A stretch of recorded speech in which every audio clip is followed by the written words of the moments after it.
हाय, welcome back. इस channel से जो भी स्टूडेंट जुड़े हुए उनको सबसे पहले इस चैनल की ओर से मोस्ट वेलकम एंड मेरी ओर से very good evening to all of you and very good afternoon to dear my all students. मैं बता दूं कि आज फिर से मैं CA फाउंडेशन की क्लास लेके आया हूं और इसमें सब्जेक्ट होगा आपको इकोनॉमिक्स होगा, साथ ही साथ चैप्टर चल रहा है आपको डिमांड। तो आज मैं डिमांड के बारे में आप लोगों को बताने वाला हूँ। डिटर्मिनेंट्स ऑफ डिमांड मतलब कि डिटर्मिनेंट डिमांड को डिटरमिन करने वाला, या यूँ कहे तो फैक्टर अफेक्टिंग डिमांड, मतलब कौन कौन सा फैक्टर है जो मतलब डिमांड को इफेक्ट डाला है। मतलब कह सकते हैं हम लोग फैक्टर, इसी को और बोल सकते हैं और फैक्टर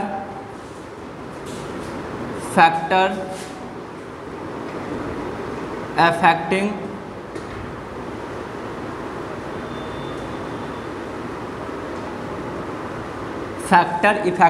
डिमांड। ठीक है, अब देखिए इससे पहले हमने डिमांड पे डिस्कशन किया था कि डिमांड क्या है, what is the meaning of demand, उसके डिस्कशन हो चुकी थी। डिमांड के बारे में मैंने बताया था दो प्रकार के होगा। डिमांड के बाद मैंने डिस्कस किया था डिमांड फंक्शन। डिमांड फंक्शन में हमने बताया था there are two types of demand function, at first individual demand function and market demand function. Demand function का मैंने मीनिंग बताया था।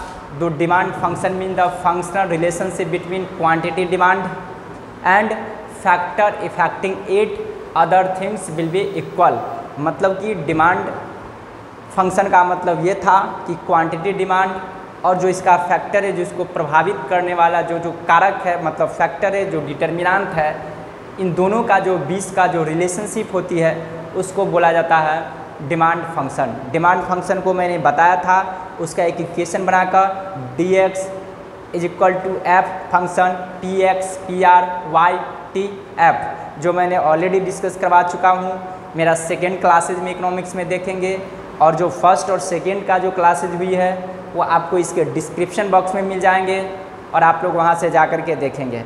जो मैंने बताया था dx का मतलब होता है demand of commodity x, px का मतलब होता है price of commodity x, pr का मतलब मैंने बताया था price of related goods, y का मतलब इनकम ऑफ कंज्यूमर, t का मतलब बताया था मैंने टेस्ट ऑफ कंज्यूमर और y का मतलब इनकम ऑफ कंज्यूमर, f का मतलब बताया था expectation of future change in price.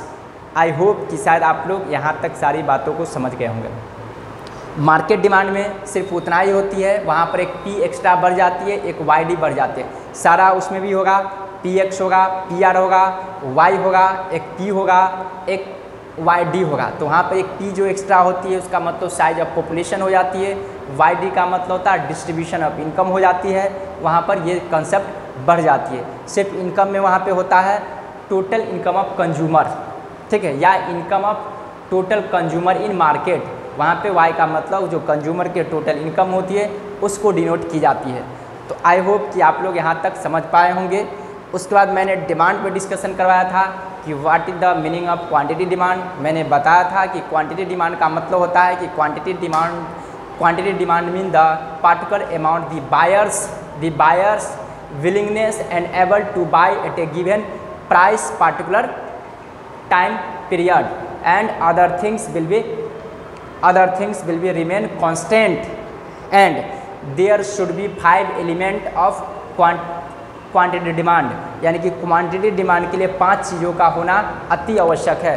First में मैंने बताया था डिजायर ऑफ गुड्स, मतलब कि गुड्स का, वस्तु का आवश्यकता हो, इच्छा हो। दूसरा सफिशिएंट रिसोर्स, मतलब कि sufficient resource to buy of a goods and commodity, मतलब आपके पास रिसोर्स होनी चाहिए जिससे कि आप गुड्स को परचेज कर सकते हैं। रिसोर्स मतलब बोले तो मनी या इनकम आपके पास होनी चाहिए। उसके बाद विलिंगनेस टू स्पेंड, आपके पास खर्चा करने के लिए तत्परता होनी चाहिए, इच्छुक होनी चाहिए खर्चा, मतलब विलिंगनेस टू स्पेंड मतलब उस खर्चा करने के लिए इच्छा होनी चाहिए, तत्परता होनी चाहिए। साथ साथ एट प्राइस होनी चाहिए, at a particular time period होनी चाहिए। 5 एलिमेंट है तभी डिमांड क्वांटिटी डिमांड कहलाएगी, अदरवाइज नहीं कहलाएगा। अगर इसमें से कोई एक भी थिंग्स को आप डिफ़ॉल्ट करते हो तो डिमांड नहीं कहलाएगा। अब मैं बताने वाला हूँ फैक्टर इफेक्टिंग डिमांड, मतलब डिटर्मिनेंट ऑफ डिमांड का मतलब समझिए कि कौन कौन सा ऐसा फैक्टर है जो डिमांड को प्रभावित करती है। पहले प्रैक्टिकल बेस से हम लोग समझेंगे क्या। तो देखिए, जो कोई भी वस्तु मांगा जाता है तो उसका कौन कौन सा कारक हो सकता है कि उस कारक के वजह से, उस फैक्टर की वजह से मांगी गई क्वांटिटी जो डिमांड की जाती है क्वांटिटी, या तो उसमें इंक्रीजिंग हो सकती है या डिक्रीजिंग हो सकती है। तो देखिए, सबसे पहले लेमन भाषा में मान कर चलिए हम लोग एक कंज्यूमर है, हम लोग कब मांगेंगे, तो पहला मांगेंगे अगर कोई वस्तु का उपयोगिता मेरे पास होगा तभी हम उस चीज़ को मांगेंगे। पहली चीज़ उपयोगिता मतलब ज़रूरत है, जैसे कि मान कर चलिए कपड़ा पहनने की आवश्यकता है तो कपड़ा मुझे लेना पड़ेगा, पहली बात। साथ साथ यदि हम लोग स्टूडेंट है, मान कर चलिए आप स्टूडेंट है, कोई कॉलेजेज में एडमिशन लेते हैं कॉलेज में, तो वहाँ पे आपको यूनिफॉर्म बोलेगा बनवा लीजिए, तो उस यूनिफॉर्म को आपको वहाँ पे रिक्वायरमेंट बनेगी, मतलब यूटिलिटी होगी, पहली बात। दूसरी बात कि आपको यूनिफॉर्म बोल दिया तो ऐसे नहीं कि जाएगा परचेज, इसके लिए आपको इनकम होनी चाहिए, ये होनी चाहिए, दो बात ही हुआ। तीसरा आपको ये होनी चाहिए टेस्ट एंड प्रेफरेंस होनी चाहिए, आपको उस चीज़ में टेस्ट और प्रेफरेंस होनी चाहिए तो आप उस चीज़ को परचेज करेंगे। उसके बाद क्या होता है, प्राइस ऑफ कमोडिटी, उस वस्तु के मूल्य भी मायने रखता है कि जब हम लोग यूनिफॉर्म परचेज करने जाएंगे तो जब क्लॉथ को परचेज करेंगे तो वहाँ 200 रुपये मीटर भी मिलेगा, 500, 1000, 2000, तो जो हमारे पास जो प्राइस, जिस तरह से हमारा कैपेसिटी है बजट, उसके अकॉर्डिंग हम लोग परचेज करेंगे। ठीक है, आई होप कि आप लोग यहाँ तक मेरी बातों को समझ पा रहे होंगे। अब मैं आगे, उसके बाद price of the other goods, related goods पे भी डिपेंड करता है कि उसका अल्टरनेटिव में उस प्रोडक्ट का क्या प्राइस है। जैसे मैंने बताया था सब्स्टिट्यूट्स गुड्स और एक कॉम्प्लीमेंट्री गुड्स होती है, इसके बारे में मैंने डिस्कस करवाया था, आज फिर से बताऊंगा। CA फाउंडेशन वाले आप लोग ईच एंड एवरी थिंग्स को देखेंगे और उसको कॉन्सेप्ट को क्लियर रखेंगे, क्योंकि आपको ऑब्जेक्टिव जब भी क्वेश्चन आएंगे तो आपको क्या होगा, each and every concept clear होनी चाहिए। ऑब्जेक्टिव का मतलब ईच एंड एवरी टर्म का समझ के रखिएगा तो आप आसानी से ऑब्जेक्टिव सॉल्व कर पाएंगे। तो देखिए कौन कौन सा फैक्टर होगा, मैं अब उस फैक्टर पे चल रहा हूँ। तो देखिए सबसे पहले फैक्टर में पहला होगा आपको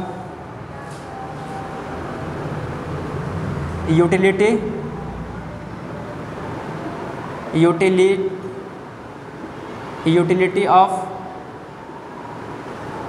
गुड्स, पहला बात। दूसरा होगा आपको इनकम लेवल,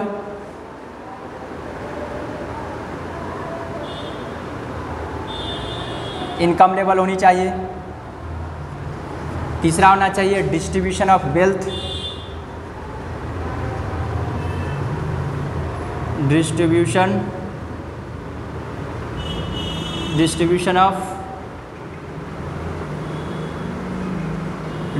ऑफ वेल्थ।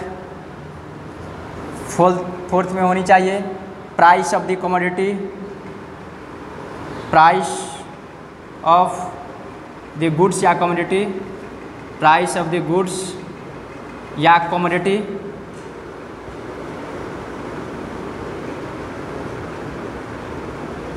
ठीक है, उसके बाद पांचवा में price of related goods,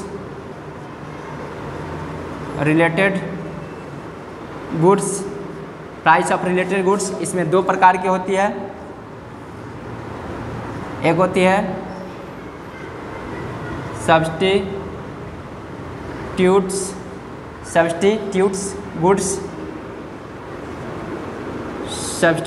goods होती है। दूसरा हो गया आपको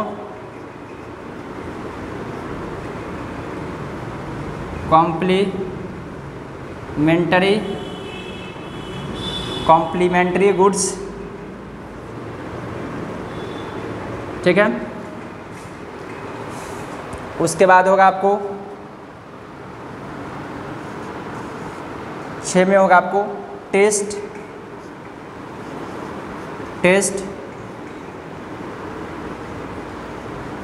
प्रेफरेंस या fashion.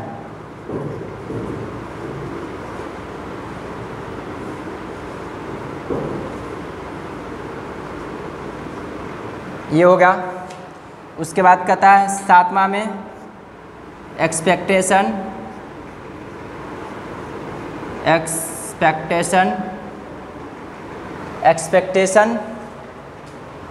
Change, expectation future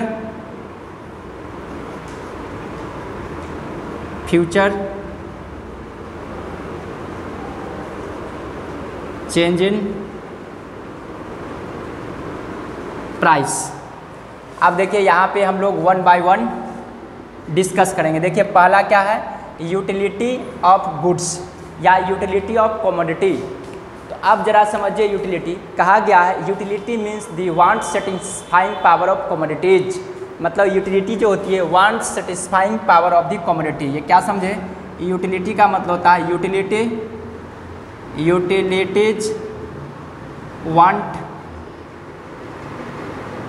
wants satisfying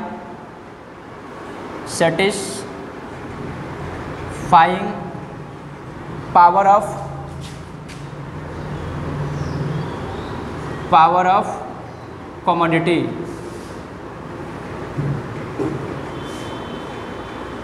commodities.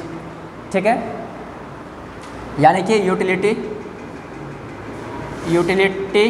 Utility जिसका हाई होगा डिमांड भी हाई होगा, जिसका यूटिलिटी लो होगा तो डिमांड भी उसका लो होगा। अब जरा समझिए, मतलब कि यूटिलिटीज़ का मतलब होता है want satisfying power of goods और कमोडिटीज। मतलब कि यूटिलिटी उपयोगिता जो होती है, कोई भी वस्तु के संतुष्टि पावर होता है, सेटिस्फैक्शन देने की पावर होती है। जैसे कि मैं बोलूँ, जैसे मानकर चलिए आपको काफ़ी इनकम का लेवल है, income high level of income है, you have a high level of income that you think that, मतलब ये इट मीन्स ये कि जब आपके पास इनकम के लेवल काफ़ी है तो आप क्या सोचते हैं, मतलब आप सोचते हैं कि जब मुझे बाइक ही परचेज करना हो, ठीक है, बाइक जब आप परचेज करने के लिए जाते हो तो क्या सोचते हो, यार स्प्लेंडर हो, ग्लैमर हो, जो भी नॉर्मल गाड़ी आती है बाइक में, ये तो सब पर्सन चलाता है, ड्राइव कर रही है। अब मेरा इनकम का लेवल ये है तो मैं थोड़ा अच्छा बाइक परचेज करूँ, ठीक है। आप बुलेट लेंगे, एफजेड लेंगे, अपाची लेंगे, ठीक है, उसमें भी जो ज़्यादा सीसी का है वो लेने की कोशिश करेंगे, एवेंजर लेंगे।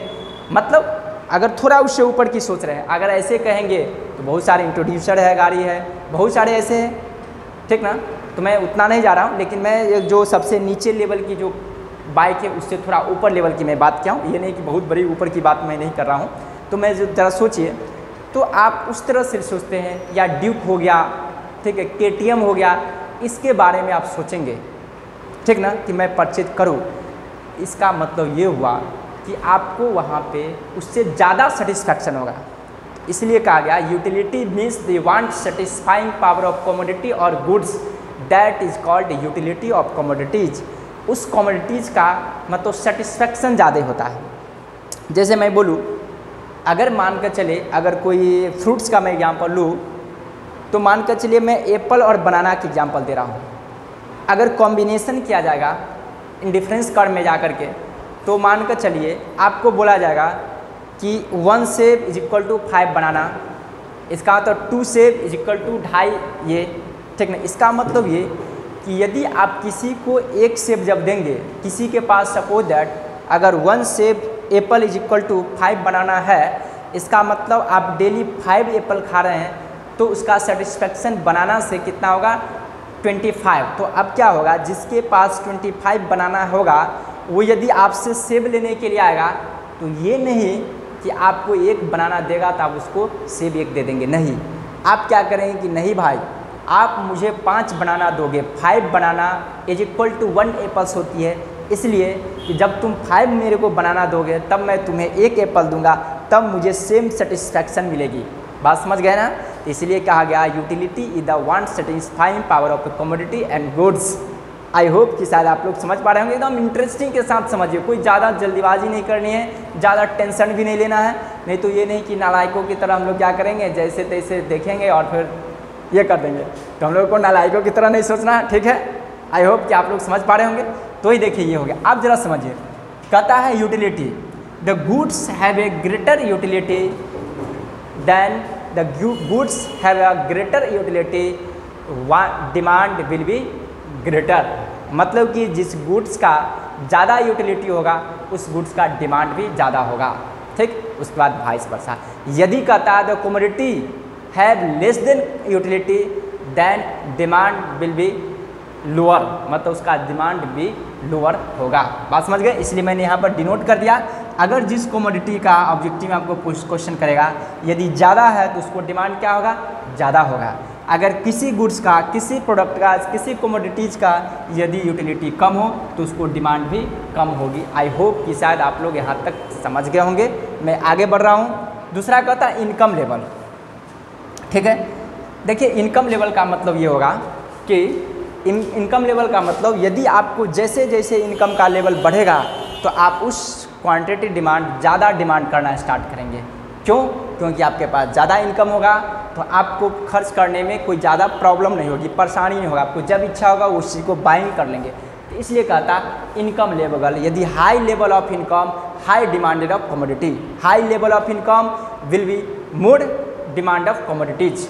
मतलब कि ज़्यादा इनकम होगा तो ज़्यादा डिमांड होगा। इसका मतलब ये है कि यूटिलिटी में भी डायरेक्ट रिलेशन होगी और इनकम लेवल में भी क्वांटिटी डिमांड के डायरेक्ट रिलेशन होती है। सबके याद ध्यान रखेंगे, direct relationship between income and quantity demand. मतलब ये डायरेक्ट का मतलब ये समझिएगा कि अगर एक चीज़ बढ़ रहा है तो दूसरी चीज़ भी बढ़ेगा, एक चीज़ घट रहा है तो दूसरे, तब हो गया सेम डायरेक्शन, उसी को बोला जाता है डायरेक्ट रिलेशन। लेकिन अपोजिट होगा कि एक चीज़ को बढ़ने से दूसरा घटेगा तो उसको बोला जाता है इन्वर्स रिलेशनशिप।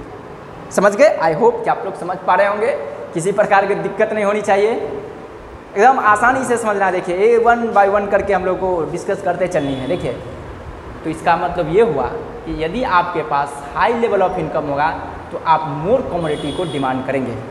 आई होप कि आप लोग यहाँ समझ गए। इसलिए बोला गया direct relationship between income of consumer and quantity demand. ये आपको ऑब्जेक्टिव में क्वेश्चन भी आता है। तीसरा में चलेंगे डिस्ट्रीब्यूशन ऑफ वेल्थ। देखिए डिस्ट्रीब्यूशन ऑफ वेल्थ का मतलब ये जो होती है, और साथ साथ ये भी याद रखिएगा वांट जो होती है एक होता है subjective factor. Want is a subjective factor, it means vary from person to person. मतलब कि एक सब्जेक्टिव फैक्टर है, क्या समझे? Utility is the subjective factor, it is a vary from person to person. Utility, कोई भी कमोडिटी का utility जो होती है एक सब्जेक्टिव फैक्टर होता है। क्यों? कि हर एक पर्सन पे अलग अलग रूल लागू होता है।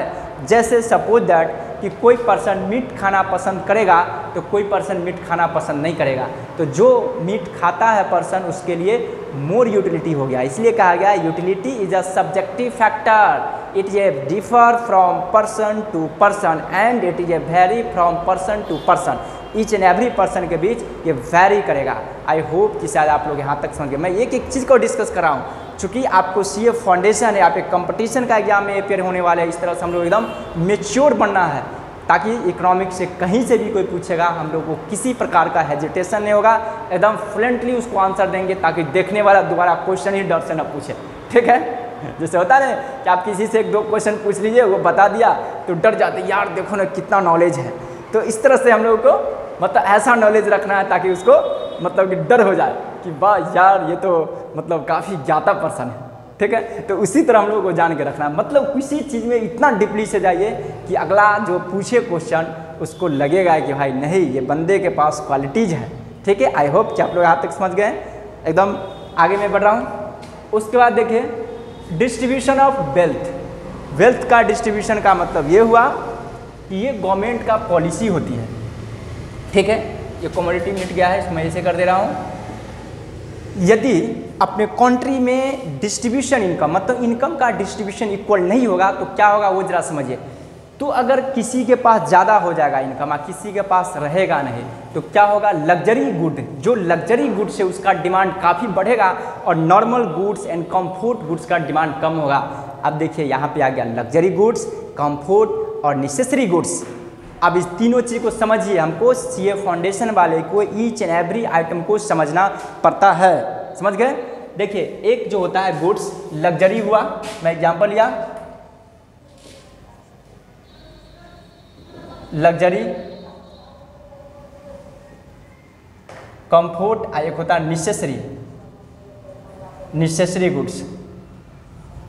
अब देखिए लग्जरी का मतलब हुआ एक फैशनेबल चीज़ हुआ, मतलब जो हाई लेवल ऑफ इनकम वाले पर्सन वो लेता है लग्जरी, वो फैशनेबल चीज़ होता है, फैशन के लिए शौक सोहरात जिसको स्नोबॉल बोलते हैं, फैशन के लिए ले आते हैं। जैसे मर्सिडीज कार, टोयोटा, इनोवा, ठीक है, महिंद्रा थार अब निकल चुका है, मतलब जो भी हाई पावर का जो है वो हो गया, मतलब बलेनो हो गया, ठीक है। ये सब आपको लग्जरी गुड्स में काउंटिंग होती है, मतलब कि शौक शोहरत से जो ली जाने वाली जो भी प्रोडक्ट होती है उसको बुलाया जाता है लग्जरी गुड। आप खुद सोचिए अनइक्वल डिस्ट्रीब्यूशन ऑफ इनकम होगा कंट्री में, तो किसी के पास ज़्यादा इनकम होगा, किसी के पास नहीं होगा, तो होगा तो जिसके पास काफ़ी ज़्यादा तो हाई चीज़ पर डिमांड करेंगे।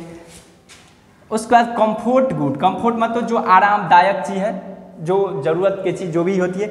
उसका नेसेसरी मतलब कि अति आवश्यकता वाली चीज़, जैसे कि नेसेसरी का मतलब होता है जैसे मेडिसिन, उसके प्राइस ये भी बताएंगे। लग्जरी, कंफर्ट और नेसेसरी गुड्स में डिमांड का क्या रिलेशन होती है, तो हमेशा याद रखेंगे लग्जरी गुड्स में आपको डायरेक्ट रिलेशन होती है और नेसेसरी में, कंफर्ट में इनडायरेक्ट रिलेशन होती है।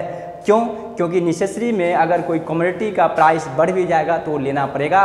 ये नहीं कि आपको फीवर है, दवा की दाम बढ़ जाएगा तो आप दवा नहीं खाएंगे, ऐसा नहीं होगा, आपको दवा तो लेना ही पड़ेगा। सॉल्ट की मैं बात बोल रहा हूँ, एक नेसेसरी कमोडिटी है, नमक है। अगर मान कर चलिए नमक अगर आज 20 रुपये के अगर टाटा वाला बिक रहा है या निर्मा शुद्ध नमक, अगर वो 30 रुपीज़ के हो जाए पर केजी, 40 रुपीज़ हो जाए, इसका मतलब ये नहीं कि हम लोग सब्जी में नमक को कम रखेंगे, ठीक है। ये तो नेसेसरी है तो रखना ही पड़ेगा, नहीं सब्जी खाइए वो चलेगा, बट नमक कम रखेंगे तो ये नहीं चलने वाला, ना बाबा ना, ठीक है। आई होप कि आप लोग मेरी बातों को यहाँ तक समझ पा रहे होंगे। मैं आगे चल रहा हूँ, बहुत मज़ा के साथ पढ़ेंगे। उसका देखिए price of the goods and commodity, अगर कोई भी चीज़ का डिमांड कमोडिटी जो होती है उस चीज़ का प्राइस भी मैटर रखता है। अगर ज़्यादा प्राइस होगा कम डिमांड होगी, कम प्राइस होगा तो कम डिमांड होगी, ठीक है। उसके बाद price of related goods, price of related goods का मतलब समझिए कि अगर कोई एक्स कमोडिटी का प्राइस में चेंजेज होती है तो वाई कमोडिटी के डिमांड बढ़ जाती है। जैसे इसमें दो प्रकार के सब्स्टिट्यूट्स गुड्स होती है, मतलब एक के बदले एक, जैसे मैंने एग्जांपल दिया था टी एंड कॉफ़ी, टी और कॉफ़ी ये सब्स्टिट्यूशन इफेक्ट है। शुगर एंड गुड़ ये सब्स्टिट्यूट गुड्स है। Ball pen and ink pen, gel pen, ball pen and gel pen, ये सब क्या है सब्स्टिट्यूशन। याद रखेंगे, ये सारा एग्जाम में पूछा जाता है, आपको बोलेगा कि जो सब्स्टिट्यूट्स गुड्स होती है उसका लॉ ऑफ डिमांड क्या डायरेक्ट रिलेशन या इनडायरेक्ट, तो इसका होती है डायरेक्ट रिलेशन। अगर टी का प्राइस में बढ़ती है तो कॉफ़ी का डिमांड बढ़ जाती है। कॉम्प्लीमेंट्री में इनडायरेक्ट होती है, जैसे कि पेट्रोल और मोटर कार की मैं बात कर रहा हूँ। टेस्ट, प्रेफरेंस एंड फैशन, यदि किसी कमोडिटीज़ का ज़्यादा है तो उसका डिमांड ज़्यादा होंगे, ठीक है। Expectation future change in price, ये होता है नेचुरल कलामिटीज़ के थ्रू होती है। क्या चीज़? Expectation future change in price, जैसे फ्लड, जैसे कोई भी natural due to natural calamities के द्वारा होता है, वहाँ पे लॉ ऑफ डिमांड वो प्रभाव नहीं डालता है। जैसे अगर फ्लड आ गया, एरिया में बाढ़ आ गया, तो कोई भी वस्तु का मूल्य ज़्यादा भी होगा तो उस वस्तु को डिमांड होगी, चूँकि ये मजबूरी हो जाती है पर्सन पास। नेचुरल कलामिटीज़ की बात करूँ तो जैसे कि प्राकृतिक आपदा आ गया, साइक्लोन आ गया, टाइफोन आ गया, अर्थक्वेक आ गया, भूकंप। जैसे मैं बताता हूँ 2018 या 19 के दशक में शायद आप लोग पता होगा उत्तराखंड में साइक्लोन आ गया था। मैं बता रहा हूँ पेपर में दिया होता है पार्ले जी बिस्किट जिसका प्राइस है 3 रुपये, जो 300 रुपया में तक में बिका था, फिर भी वो पर्सन नहीं दे रहा था, इसलिए कि इतना साइक्लोन था काफ़ी, अपने उसको खाने के लिए था तो दूसरे पर्सन को कैसे बेचता। तो आई होप कि आप लोग समझ गए होंगे। Thank you so much, have a nice day, okay, bye bye.